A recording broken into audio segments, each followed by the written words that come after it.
Ал эми дал ушул аталган программанын коногу заманыбыздын залкар инсаны Кыргыз Республикасынын эл артисти, белгилүү композитор Түгөлбай Казаков. Кутмандуу кечиңиз менен кош келиңиз. Саламатсызбы? Агай, бүгүн ушул берүүдөн сиздин чыгармачылыгыңыз, негизи сизге арналган программа. Мен ушул берүүнү өзгөчө сиздин балалык мезгилиңизден баштагым келип турат. Кичинекей Түгөлбай кандай эле? Кичинекей Түгөлбай кичинекей болчу.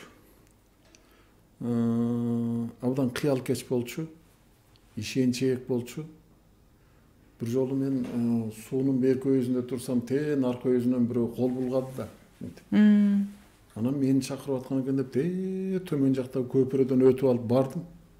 Барсам эч ким жок. Кайра караңгыда келдим сандалып. Ушул чакырды деп ойлодум да. Ал кимди чакырганын анда эле билбейм. Мен аябай ишенчээк болчумун. Анан мен жомоктор менен чоңойдум да. Жомокту көп окудум, көп уктум дегендей, биздин үйдө апам менен эки агам баары тең адабиятка жакын. Анан кыргыздын баягы мыкты каада салттарын абдан көкүрөгүнө сиңирген, жакшы өздөштүргөн адамдар эле. Алар могу материалдык мүдөө, бул руханий мүдөөнүн үстүнө чыкпаш керек эч качан. Руханий мүдөө эң башкысы көкүрөгүң бай болуш керек дегенден баштап тарбия алган бала. Мен 5,5 жашымда тамга таанып баштадым. 6 жашымда санап, миллионго чейин санап, жазып, анан айылыбызга жападан жалгыз бир гезит келет эле, Кыргызстан пионери деген. Башка бизде радио, телевизор жок а кезде. Оорукана жок, мектебибизде жок, бир кичинекей айыл болчубуз өзүбүзчө. Анан ошол жерге ушул гезит келет да. Ушул гезиттен анан кемпир чалдар отуруп алып мага окутат. Мен эң башындагы бардык өлкөлөрдүн пролетарлары бириккиле дегенден баштап 4-чү бетиндеги телефондоруна чейин окуйм. Биринчи түшүнсөм, биринчи түшүнбөйм. Алар отуруп алып ушу азыр ойлосом, эми ал жерде кемпир чалдар үчүн маанилүү деле көп нерсе жок болуш керек. Бирок эми мынагы маалымат вакууму. Ошол кезде эч жактан маалымат ала албайт да алар. Анан ушул айтылган, жазылган, мисалы үчүн тиги баланча райондун баланча айылында момундай десе, ошонун баары эле бир укмуш жаңылык болуп угулса керек деп ойлойм да. Анан эле 57-жылы мен ошо 6 жашта элем. Манастын 3 китеби чыкты. Манас Семетей Сейтек. Бүттү. Ошо менен ошону отургузуп алып окута берет. Биринчи түшүнсөм, биринчи түшүнбөйм. Анан ушу кемпир чалдар өздөрү угабыз деп атып, мага ошол 3 китепти окутту да. Манастын 3 илтигин. Айылына кыштыр жайдыр окудук котум эле. Мен баягы ойноп кетсем деле барып чакыртып алат эле да. Өздөрү чай ичип же бирдеме болуп отурса, илгери бир жакшы ери кишилер чогулуп алып, чогуу тамак ичип, сүйлөшүп, маанайы жакшы болчу элдин. Колунда кичинекей эле бирдемеси болсо ошону бөлүшүп жегиси келип эле кошуналар менен, туугандар менен пейил жакшы кез болчу да. Анан ошондо билем, ошол кичинекей эле бир тамак жасап коюп эле манасты угуп отура беришет эле. Мен тилим оозума батпай калганча окучумун ушуну чын эле. Анан көбүн түшүнбөйм. Бирок оку дейт, окуй берем да. Ошону окуп отуруп шыр окуганга жетишип калдым. Кудай жалгап, адагы эми манастын арбагы күчтүү да. Ооба. Анан мектепке киргенде отличник болдум. Кирип эле анан мени 2-чи класска которушту. Ал кезде кызык болчу. Бир класста 2 катар парта отурар эле, бирөө 2-чи класс, бирөө 4-чи класс. Экөөнүн алдында 2 доска турчу. Буту бар доскалар. Бир мугалим сабак берет, 4-чи класска өзүнчө, 2-чи класска өзүнчө. Анан биз ошо чатышып эле жаттык. Мен 2-чи класста жүрөм дагы, эне тилди 4-чи класс менен окуйм. Ушундай. Ушинтип аралашып калдык. Анан айылыбыз алыс болчу мектептен. Мен 2-чи класстан 3-чү класска эле өтүп кетсем болмок экен. Себеби 1-чи класс менен 3-чү класс эрте менен окуйт экен да. 2-чи, 4-чү түштөн кийин окуйт экен. Анан менин айылдагы теңчү балдарым баары мектептен тарап баратканда мен жалгыз мектепти көздөй жөнөйм да анан караңгыда жалгыз барам да жанагы алыстагы айылга. А мен эртерээк мектепти бүтүп эртерээк дегенди ойлогон жокмун. Мен тиги балдар менен чогуу келип чогуу кетким келип кайра 1-класска качып кеттим. Ойлоп турмун деле. Анан үйдөгүлөр деле эми кыйнабайлычы балдар менен барып балдар менен келип жүрсүн деген окшойт. Ошо бизде окуткан бир тайжебиз бар эле, Дилде деген тайже. Ошо гана чыйпылдап, ай бир аз кыйналасың көп болсо жалгыз эчтеке болбойт. Мен 3-чүгө котором. Сен мектепти 2 жыл 3 жыл мурда бүтөсүң деп жүрдү. Бирок болбой эле көгөрүп балдар менен чогуу келем, чогуу кетем деп жүрүп анан. Жакшы окудум. Сабактын баарын жакшы окудум. Мен баягы мактанбай эле айтайын, мен ушул күнгө чейин журналдардын баары сакталуу биздин мектептин архивинде. Анан кичекейимде ошол жомок адабиятка кызыгып жүрүп, анан бир күнү жайлоодо жылкычы келиптир деп калды. Ким экенин да билбейм. Анан комуз чертеткен жүргүлө угабыз деп калды. Анан ал көрсө Атай Огонбаев түзгөн ансамбль бар экен, комузчулардын ансамблі. 39-жылы Москвага декадага алып барган ансамбль. Ошол ансамбльди уюштурганда Бейшеналы Кулболдиев деген Атай Огонбаевдин окуучусу бар экен. Ошол кийин ошол ансамбльди алып калыптыр да 58-жылы Москвага декадага ошол Кулболдиев алып барыптыр. Кулболдиевдин ансамблинде комуз черткен киши экен, жана жылкычы деген. Ушундай так чертет экен аябай. Эми алардын мектеби күчтүү да. Анан укмуш оозуму ачып эле таң калып калдым. Ушундай ашык болдум комузга.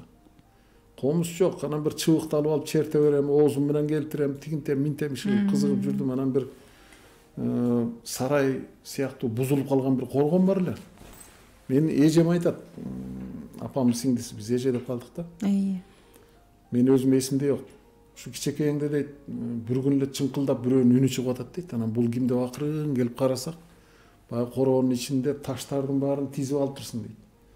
Анан бери жакта сахна сыяктууга, ошол жерге да бир чоң ташты коюп алып, анан өзүң чыгып кулактандырып ушинтип баланча аткаруучу Түгөлбай Токтогулов деп, анан өзүң чыгып дейт кайра.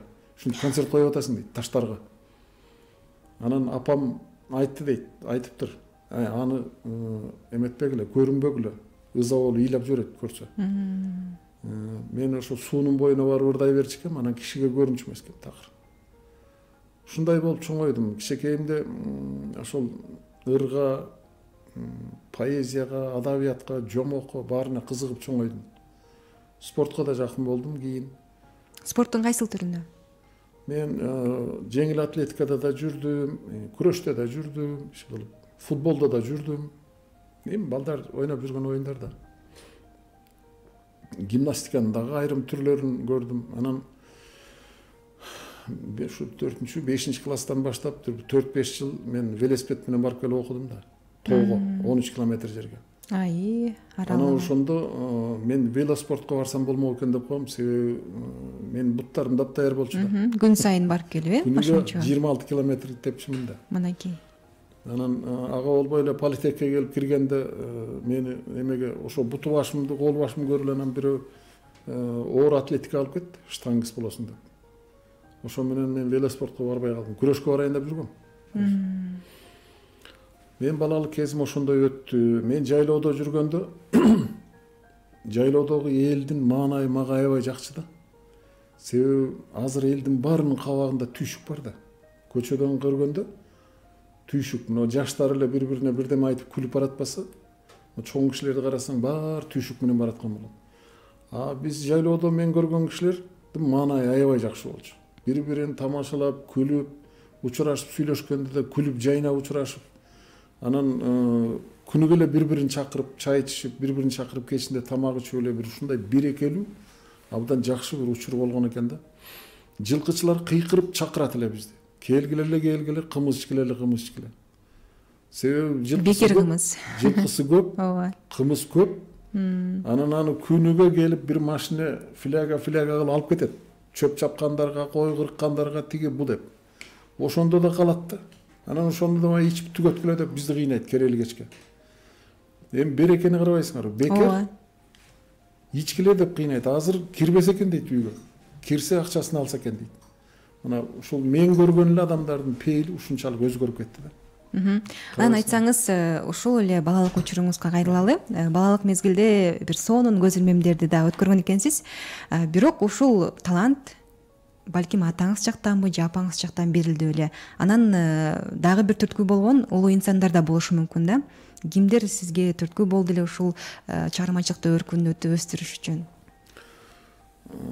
Мен эки агам тең таланттуу болчу. Бир тууган агаңыз? Бир тууган агаларым таланттуу болчу. Жана китепти окусаңар билесиңер, ортончусу ал. Андан улуусу дагы бу төкмакым болот беле, Кудай билет. Себеби мен бир 2 сап айтып койсом 15-16 сапка чейин улап кетчү. Ошол уйкаш менен шырылдатып эле. Шырылы. Аны мен кийин төкмакындардан дагы ошол 2 сапты мен төкмакындарга да айтып көрдүм да, улаңызчы деп. 7-8 саптан кийин токтоп калышып да.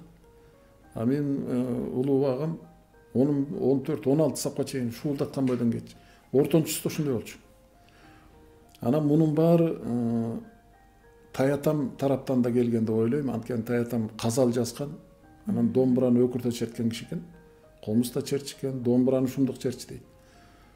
Мен аны көрүп калган бир казактан уктум да ушуну. Себеби ал бай киши болгон, кулак болуп кеткен кийин атып салышканда. Анан анын бир Казакстанда досу бар экен. Ошол досу суу самырга мал айдап баратканда, ал бай экен дагы. Анан ошол таятамдын үйүнө токтоп, ошол жерде өргүп 1-2 күн таятамдын домбурасын угуп, казалдарын угуп, анан абдан баягы маектешип антип минтип алып, сагынычын таратып анан кетишкен экөө дос экен.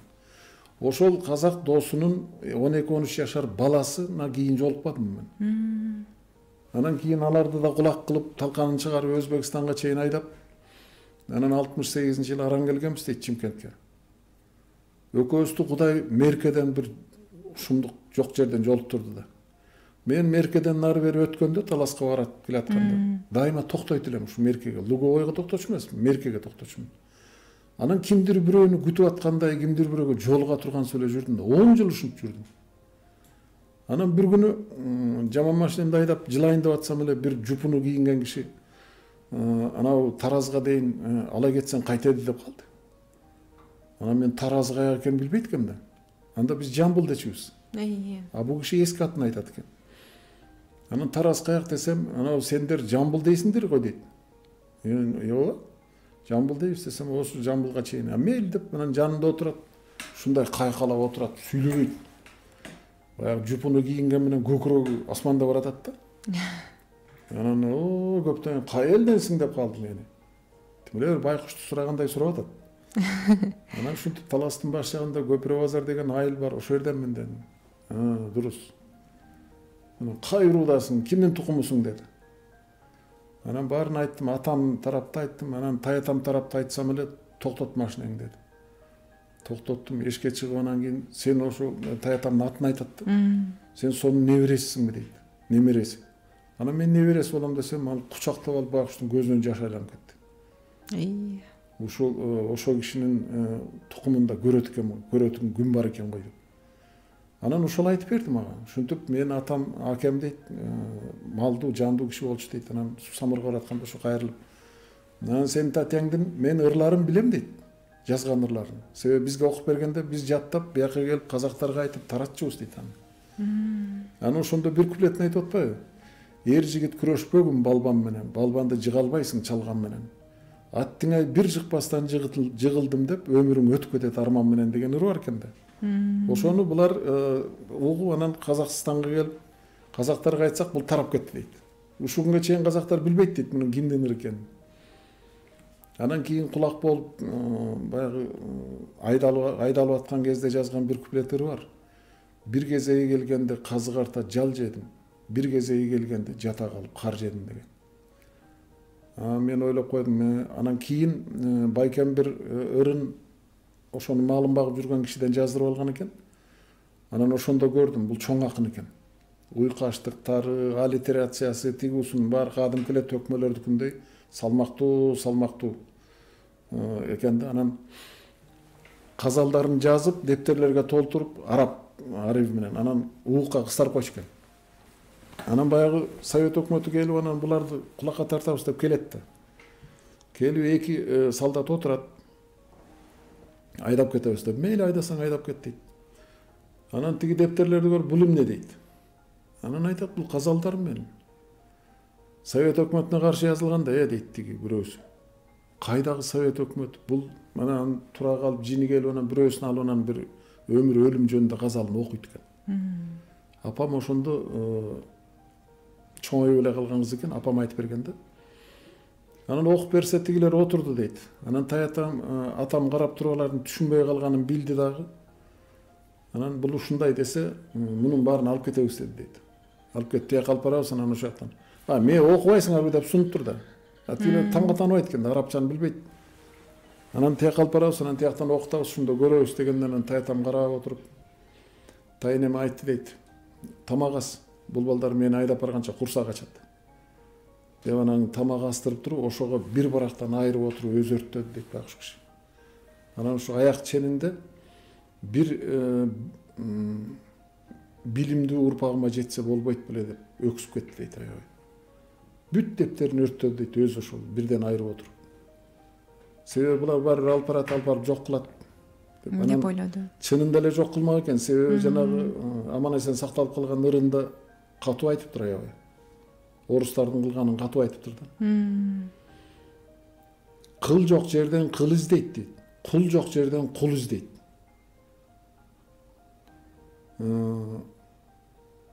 Керилген биздин айылдан кедей таппай кайгырды дейт. Кедей деген Сейдалы 300 койдон айрылды дейт. Эң кедейи Сейдалы экен. Ошол жерде бүт эле малдуу кишилер жашаш экен да. Эң эле кедей кембагал дегени Сейдалдын 300 кою бар экен. Кийин ошол Сейдалы чоңото да кайтып жүрбөдү. Урдум мен Совет өкмөтүн көрдүм. Мен эң кедейи мен болчумун, 300 коюм бар болчу дейт. Бүт баарын шыпырган да.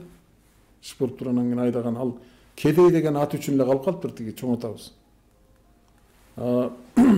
Тайтам мисалы үчүн малын саначу эмес экен, билчү эмес экен канча малы бар экен. Ал ошо өзүнүн казалы менен ушундай бир аракет менен жүрчү экен. Анан атам дагы комуш жерде ырдачы экен. Бирок ал баягы эл көзүнө чыкпаса керек. Негизинен биздин ушул поэзияга болгон эмебиз, анан менин музыкага болгонум баары ушул Таятаманга деп ойлойм да. Анткени апам дагы ырды аябай так ырдачы. Оондорду биринчи мага үйрөткөн апам болду. Анан ушулар ошол тараптан келди го деп ойлойм да. Анан ал ортодо бизде 60-жылдарда 59-60 жылдары радио келди, свет келди. 66-жылы телевизор келди. Анан биз өнөр адамдарын көрө баштадык. Ошол жерден баштап. Анан ал биз үчүн бир шумдук дүйнө болду дейм. Бир тоонун арасында яткан, эчтекеден кабары жок жаткан эл үчүн бул эми цивилизациянын бир укмуш эле нерсеси болду. Анткени мына мен ушу азыр тирүү отурам, мен айылга келген биринчи картөшкөнү көрүп калдым. Биринчи полуторка деген машинени көрүп калдым. Биринчи тракторду көрдүм, ДТ-75, ДТ-54 деген тракторлорду. Ага чейин ЧТЗ эле бар экен көрсө. Биринчи келген помидорду көрдүм мен. Ушун баарын, радиону, телевизор баарын көрдүк. Ушунун баары кийин келди. Ушунун баары жок кезде биз 3-1 тууган бир чырактын 3 жагында жатып алып сабак даярдачубуз. Ошол кезде баягы азыркы муунда мисалы үчүн агай дайыма билим алыш керек, билимге умтулуш керек деп ар кандай курстарга барат да. Бирок бул нерсе мисалы үчүн айтып атпайсызбы, бир чырактын жанында 3 тарапта жатып алып билим алдык депчи. Бул нерсе мисалы үчүн бардыгы төп келсе деле адам баласынын ар жагында болбосо анда жөндөп кете албайт экен да. Анан сиздин обондоруңузга дагы айтылсак. Сиздин эң алгачкы обонуңуз, анан сизди таанылткан обонуңуз жөнүндө. Мектепте жүргөндө биз 2 күндүн биринде эле угабыз да ырларды. Ырыспай Абдыкадыров тугабыз, Аксубай Атабаев, Калыбек Тагаев, ушундай укмуш обончулар чыгып атат. Атай Мусанын ырлары бар.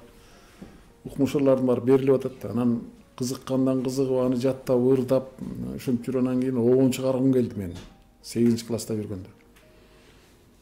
Анан бир кайсы обондордон таасирленгеним эсимде жок. Бир обон чыгардым, обон чалышып бирдеме чыгардым дейши. Анан ага сөз издеп, ошо кездеги бир Ала Тоо журналы беле, бир кайсы бир журналга карасам, колхоз кызы жаңылга деген ыр чыгыптыр. Байдылда Сарногой тук экен. Ошону салып алып ырдап, анан мен эл алдына ырдап чыгам деп дардактап баштадым да. Анан биздин айылдын балдарынын баары тапан, тентек да. Түгөлбай Жаңыл деген бир кызга оон чыгарып туруп, ал кайсы Жаңыл деп эле анан баары издеп башташты. Анан Жаңыл деген кыз жок экен биздин мектеп боюнча. Анан айылдын аягында бир 6-7 баласы бар, күйөөсү жок бир Жаңыл деген аял бар экен да, 50ден ашкан. Ошого чыгарыптыр деп анан балдардын арасында дуу болуп кетип, анан мени чычалата башташты. Жаңыл апаң кандай жүрөт? Жаңыл апаң жөнүндө качан ырдайсың деп. Анан ошондон ыза болуп мен анан ырдабай калдым. Ырдабай калганым жакшы болуптур. Азыр ойлосом ал эми оон деле мескениш кылып бир ушундай бирдеме да. Ошого окшоп алгачкы бир мындай аракет сыяктуу бирдемелер боло берет экен. Бирок мен искусство институтуна келип кирип, анан оондор эмне экенин кичине билим алып түшүнгөндөн кийин анан барып ойлодум. Биринчиден өзүңө чейинки жана эл дүңгүрөтүп аткан оончулардан башкачараак болушуң керек. Бир. Экинчиси, булар айтпаган бир теманы айтыш керек. Үчүнчүсү, бирөөнү туурабаш керек. Ушуга окшогон талаптардын баарын коюп алып, анан 1 жыл жүрдүм мен. Өзүңүзгө койдуңуз, бул талаптарды? Аны ким коет мага? Өзүмө койдум, анан бирок оон чыгарам деп деле катуу ойлонгон жокмун. Мен ушу билим алайынчы дедим да биринчи. Анан көрөйүнчү деп. Алаев деген агайым бар эле, Баяндан сабак берген. Ошол бир күн айтып калды. Мен баягы пьесаларды берет, чыгармаларды берет, анан мен кээде кошуп ем да, кооздоп бирдемелерди. Анан ушул ойлоду окшойт, ушу бирдемеси бар окшойт деп. Сен бир кичинекей пьеса жазып келбейсиңби деди Баянга. Өзүң жакшы көргөн бир теманы ал, анан ошону кичинекей бир пьеса кылып кел. Мен жакшы көргөн темам кайсы? Жайлоодо. Жайлоодо бир киши ат минип алып кыдыңдап келатат деп, анан ашууга келгенде менин фантазиям ушундай болгон. Ашууга келгенде боройлоп кар жаады, тиги болду, кыйналды деп ага окшотуп бирдеме жазып. Анан ашуудан ашып кетти, анан кайра кыдыңдатып атым кетип баратат деп анан баягы келип анан ойноп берип атпаймынбы? Ушинтсем агайым айтат, сен пьеса жазбай эле оон жазып алыптырсың деди. Мынау сайда кыдыңдап келаткандан куплет чыгар. Ашууда кыйналып аткандан кайрма чыгарсаң оон болот деди. Ошол мен жана Алтын балалык деген оонум. Мынакей. Ошентип чыккан. Сөзүн кийин өзүнчө издедим анан кийин. Жапаркул Албаевдин сөзүн кичине сындырып салдым. Өзүнөн уруксат алып. Биринчи оон ошентип чыгып кетти. Анан ал оонун тагдыры да кызык. Мен жатаканада бир жолу бир эки баланын көзүнчө ырдап бердим. Анан ал бирөөсү айыл чарба институтунда окуган жигит болчу. Анан ал абдан угуму жакшы экен да, үйрөнүп алыптыр. Анан сөзүн жазып бер деди, сөзүн жазып бердим. Ал ошону көрсөтүп ансамбль менен ырдап жүргөн жигит экен. Анан барып алып ал ошол айыл чарба институтунда Алый паруса деген ансамбль бар экен. Ошого салыптыр. Ошого салса Нина Дараева деген да бир ырчысы бар экен, орус тилдүү. Ал мен ырдайм деп чыгыптыр. Ошо менен ал ырдап, анан Пермь шаарында Советтер Союзу боюнча жана Александр Масляков, азыркы КВН'де алып барып жүргөн. Ошол Алло мы ищем таланты деген эмеси бар болчу, долбоору. Ошонун Пермь шаарында Москвага финалга өтө тургандарды карап атат да. Биздин оюбузда жок. Анан эле кечинде телевизор көрүп отурсак эле Москвадан биринчи эмеден берип атат. Пермь шаарында ушинтип тандоо туру болду деп, анан кийин ошо Кыргызстандан Алый паруса деген ансамбль өттү. Композитор Казаковдун Золотое детство деген ыры менен өттү деп. Анан үзүндүсүн берип атпайбы? Бул ыры эч жака кабыл элек, тапшырыла элек, эч ким билбейт. Жана бир эки эле бала уккан болгону. Анан эле апшетиге жатаканага келсем, уду биринчи оон ошентип эч жерге өтпөй, кабыл алынбай, радиого да жазылбай туруп эле Москвадан ырдалып кетти. Пермден ырдалып кетти, бүткүл союздук деңгээлде ырдалып кетти да. Анан эле баягы кыргыздар кандай? Кыргыздар бирдемени ыроологонду мындай жакшы көрөт да. Ой, сенин Кудай буйруса жолуң аябай кенен болот экен, тиги Кудай өзү колдойт экен, тигиндей мындайдын баарын айтып киши кылып. Эми жакшы оондор чыгара бер деп бата беришти. Ал обондун тагдыры ушундай болуп кетти. Анан экинчи обонум элегия болчу. Элегияны чыгарып, анан телеконкурс болуп калды. Обондордун телеконкурсу. Ошого келип катышсам, башбайга беришти.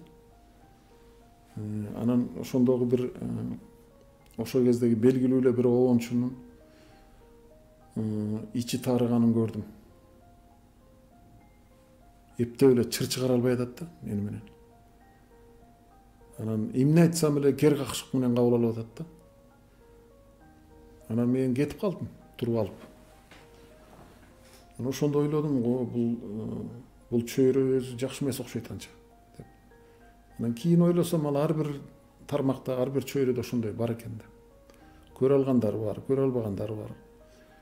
Мисалы, Ырысбай Абдыкадыров мага дайыма ак батасын берчү. Ниети ак болчу да. Аксубай Атабаев деле ошондой болчу. Андан кийин сүйүү жазы мен түшүмдө уктум ушул обонду. Түшүңүздүккө келген, Мен айтып атпайм, жана ресторанда иштеп жүрдүм да, ансамбль жетекчиси болуп, анан күнүгө кечинде ушу ресторанда 3-4 саат музыка ойнойбуз, ырдайбыз. Бул ресторан мага академия болду. Себеби бүт дүйнөнүн музыкасын сурайт экен да, ойно деп. Жалаң эле кыргыздык эмес. Кыргыздар келип алып, бир жупуну кийинген киши келип алып, бир жолу мага айтат, разноцветный кибиткини ойноп койгулашты. Өмүрүмдү уккан эмесмин мен мындайды.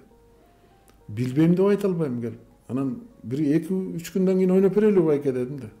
Себеби бул каяктын ыры десем, чехтердики деди. Чехтердики деди. Венгрия, Европаныкы экен. Анан андай ырлардын баары музыкальная жизнь дегенге чыкчы да. Мен нотасын тагып, эптеп жаттап, сөзсүз ойноп берейин деп атам. Анан ошентсем, мейли 2-3 күндөн кийин келем деп кетти. 2-3 күнгө чейин биз жаттап, тигил ырды даярдап, анан отурсак келди баягы киши. Даярбы деп, даяр, ойноп бер. Анан бир күнү полонезди сурайт, бирөө келип алып, башканы сурайт. Анан кийин ойлосом, бул мен үчүн академия болгон экен. Дүйнө музыкасынын академиясы. Институтта аны окутпайт да. Ооба. Зато тиги ресторанда ойнобогон ырым калган жок. Арабская тангондо ойнодум, грузиндердикинде ойнодум, армяндардыкында ойнодум, өзбекчеде ойнодум, орусчада ойнодум. Айтор цыгандарды дагы, жана цыганчканы дагы. Бүт ойнодук. Анан ушул күнүгө 3-4 саат ошентип ойнойсуң, ырдайсың, анан көкүрөгүң дүңгүрөп эле музыканын дүйнөсүндө жүрө берет да. Ошентип жүрүп анан бир күн уктап атсам, түшүмдө ошол ресторанда бирөө келип, ай жана жаңы обонуңду ойношу деп атат. Мен ойноп атам. Анан дагы ойно дейт, дагы ойнойм. Анан дагы кайталап атыптырмын. Анан ойгонуп кеттим. Ойгонуп кетсем, кулагымда жаңырып атат. Анан түн ортосунда агамдын балдары кичекей, аларды ойготпоюн деп анан нота барагымды алып эшикке чыгып, эшиктеги жарыктын алдында отуруп алып нотасын жазып койгом. Анан жатып алгам. Эртең менен ойгонуп, ушуну жаздым эле, бирок эстеп көрөйүнчү деп такыр эстей албай койдум да. Ушул обонду эстей албай койдум, бир да кайрыгын. Анан ошондо ойлодум, жазып койгон жакшы болгон турбайбы? Эгер эртең менен деле эстейм десем, жоголмок экен. Анан нотасын алып, эстеп, анан ага сөз салып, обон болуп кетти. Ошо сүйүү жазы деген обон. Сүйүү жазын мен түшүмдө көрдүм эле да. Караңызчы. Анан аябай эле Кудайдан тиледим, түшүмдө обон берчи мага деп. Түшүмдө жакшы обон берет экенсиң деп. Берген жок. Же мен бузулуп кеттим, же көкүрөгүм кирдеп кетти, билбейм айтор. Андан кийин андай болгон жок да. Демек ар бир обондун өзүнчө бир тарыхы бар экен, Өзүнчө бар. Жакшы. Ардактуу замандаштар, мен жана Мезгил программасында Кыргыз Республикасынын эл артисти, белгилүү композитор Түгүлбай Казаков кызыккан суроо болсо узатсаңыздар болот. Ага айтсаңыз, эми жогоруда сизге дем күч берген обондоруңуз туурасында дагы, анын тарых таржымалуу туурасында дагы айтып өттүңүз. Азыркы обондо туурасында айтсаңыз, мисалы үчүн артыкчылыгы, кемчилиги. Азыр деле жакшы обондор чыгып калып атат. Мисалы, Майрамбек Осмоновдун Сезими сыяктуу,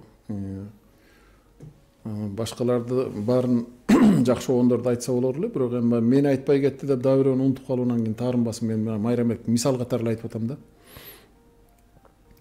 Бирок бүт дүйнөдө бир чоң процесс жүрүп атат да. Азыркы учурда. Ал көп жылдан бери жүрүп атат. Бул массалык маданиятты бүт дүйнөгө таратуу.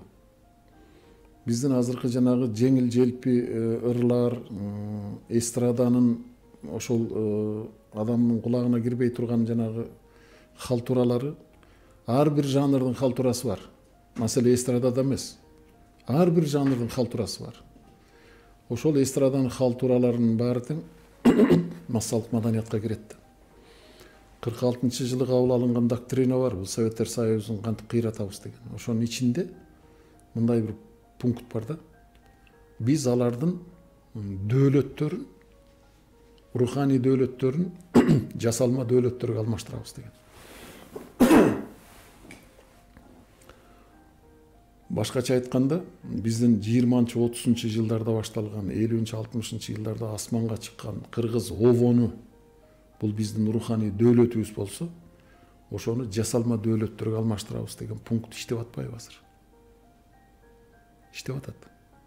Америка биздин мына салттуу маданияттын өкүлдөрүн чакырганын көрдүңөр беле? Эч качан чакырбайт.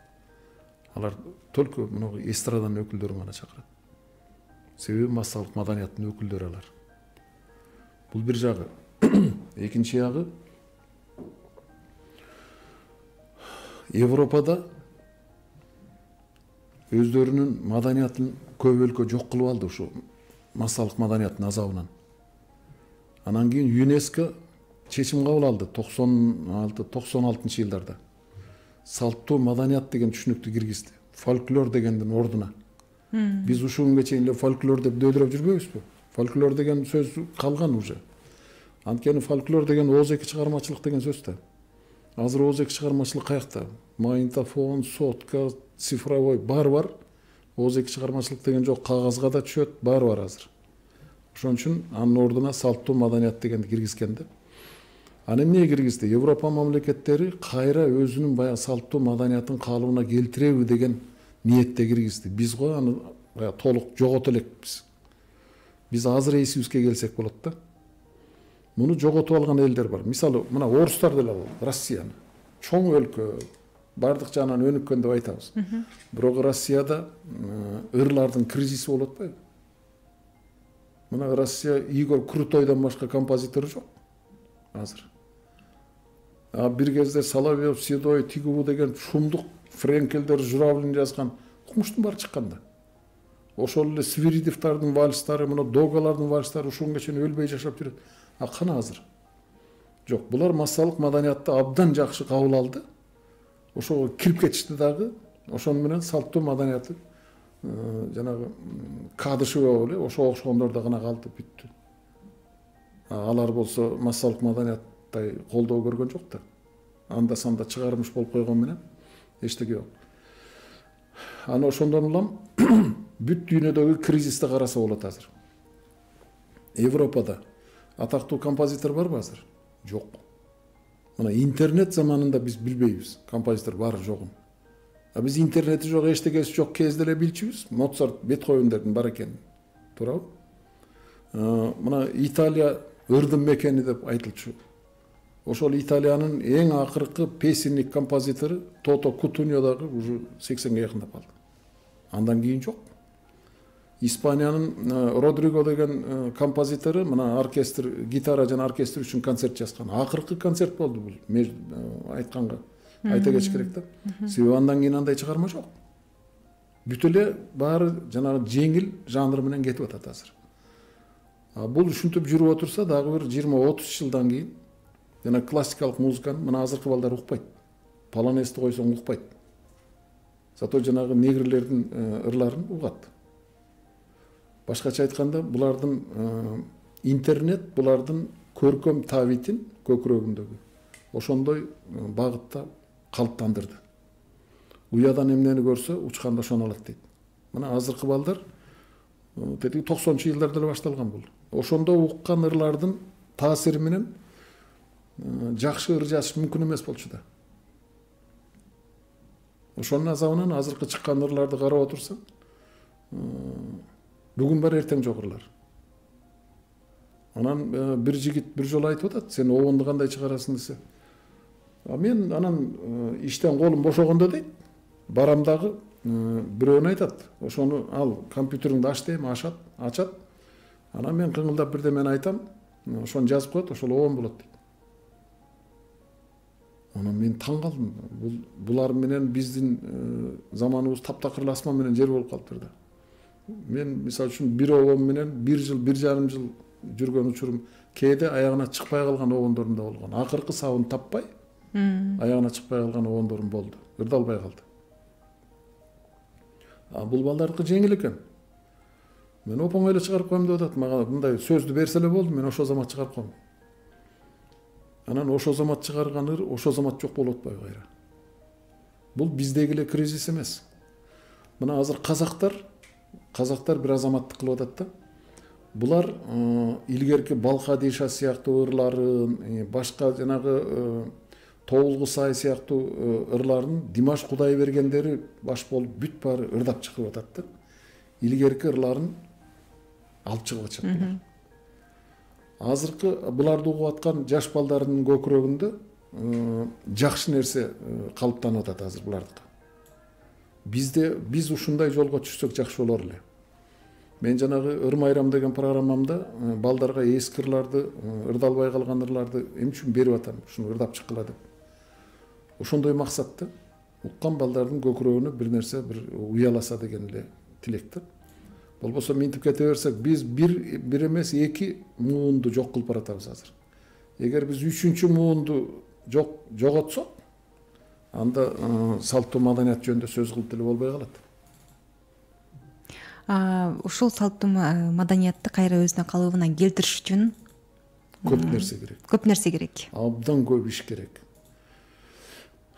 Ал үчүн мектеп, бала бакчадан баштап балдардын мээсине эмнени коюш керек, ошондон башталыш керек. Анан интернет дегенди кичине чыпкалап алсак болбой калды да.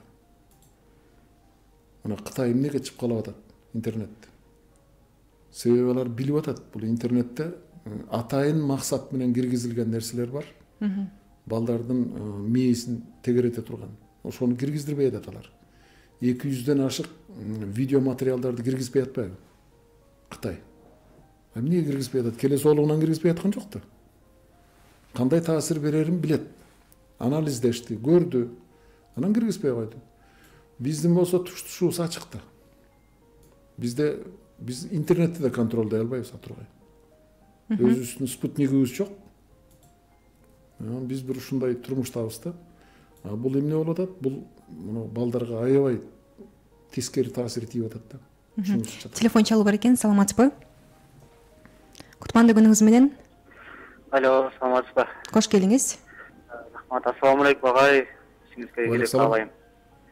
Атыңыз? Адамдар аз болгондуктан аябай азыркы сиз туура айттыңыз. Биринчи 2 муунду жоготуп баратабыз дегенчи. Мисалы, мен суроом бар эле да, бир чети суроом, бир чети сиздин ишиңизге келип агай. Сиздин шакирттериңиз колуңуздан келсе көбүрөөк шакирттер өсүүгө аракет кылабыз. Мен мисалы, мен бир эмеде угуп калдым эле. Жанагы маданият кызматкерлери менен шоу дүйнөсү деген азыркы жаштар, кийинки муунда чыгып аткан жаштардын айырмасы эки башка деп ойлойм да.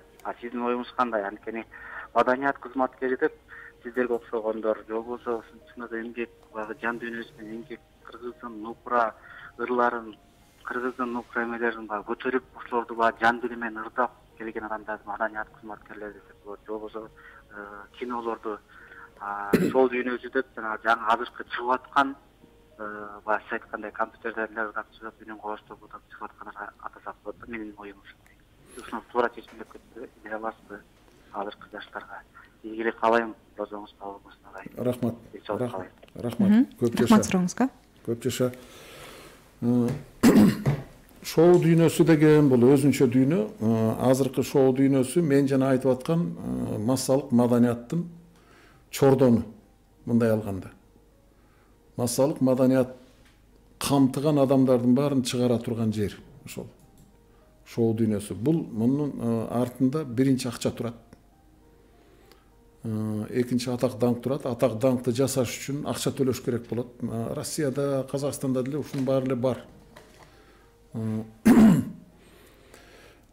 Ал жерде биринчи планга маданият жана маселелери же болбосо улуттун бир тагдыры коюлбайт. Шоу дүйнөсү деген ал кимди болсо тебелеп кете бере турган, артында акча ясай турган, убактылуу атак даңкты, убактылуу бир мындай белгилүүлүктү ыйгара салып туруп, анан ошону иштетип, лимондой кылып, согун сыгып туруп, анан ыргытып ие турган. Жана Мурат Насыровдай кылып, Мартыновдай кылып,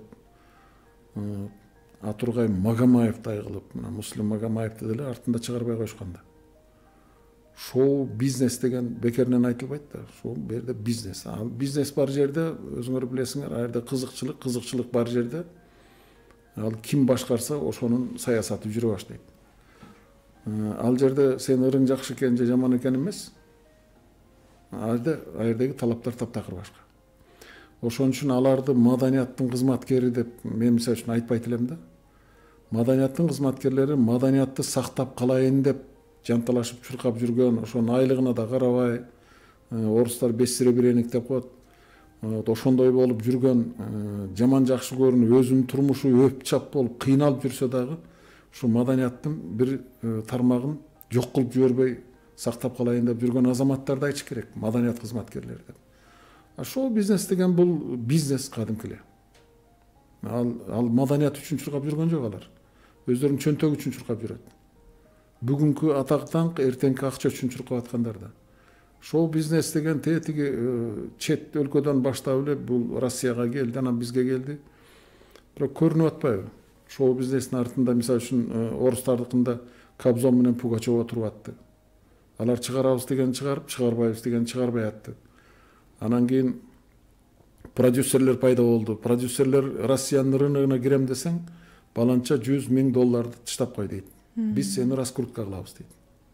Белгилүү кылабыз, анан сени Россияны бир кыдырып келесиң, акчаңдын баарын таап аласың деген сөз да. Бул Казакстанда эле бир нече жыл мурда $100,000 болчу. Россиянын кандан да көп болуш керек. Бул бизнес. Бул жерде маданияттын эмне болот ата, аны менен эч кимдин иши жок. Бул элдин концерт көргүсү келгенинен пайдаланып чөнтөктү толтура турган бизнес да бул. Ай, 1 саат аз сиз үчүн, сиз менен баарлашуу көптөгөн суроолорум дагы берилбей калды. Бирок сизге дагы өз учурунда ыраазычылык билдиремин. Убакыт таап келип бергениңиз үчүн жакшы бир сөзүңүз болсун жалпы элге. Биз бир кездеги ушу канын төгүп, жанын берип, ата бабаларыбыз ушул бейиштей жерди бизге калтырып кеткен экен. Ушул жерди товар катары эсептебей, ушул жерди бир жаткан экономикалык объект катары эсептебей, ар бир кыргыздын жери эртеңки балама, небереме өткөзүп бере турган ата бабамдын аманаты деп түшүнсө жакшы болор эле. Мен ушуга чакырат элем. Бир. Экинчиден, бир кездеги жоокер, көк деңизден чет деңизге чейин дуулдап турган кыргыздын, улуу кыргыз элинин биз урпактарыбызбы же улпактарыбызбы деген соого жооп издеш керек ар бир кыргыз. Эгер урпак экенибиз чын болсо, анда биз ата бабабыздын арбагын ыраазы кылышыбыз керек. Рахмат. Ал эми ардактуу замандаштар, мен жана Мезгил программасынын бүгүнкү коногу Кыргыз Республикасынын эл артисти, белгилүү композитор Түгүлбай Казаков болду. Ал эми бул берүүнү алып барган Загифа Мусабаева кайрадан эфир толкунунда амандашканча.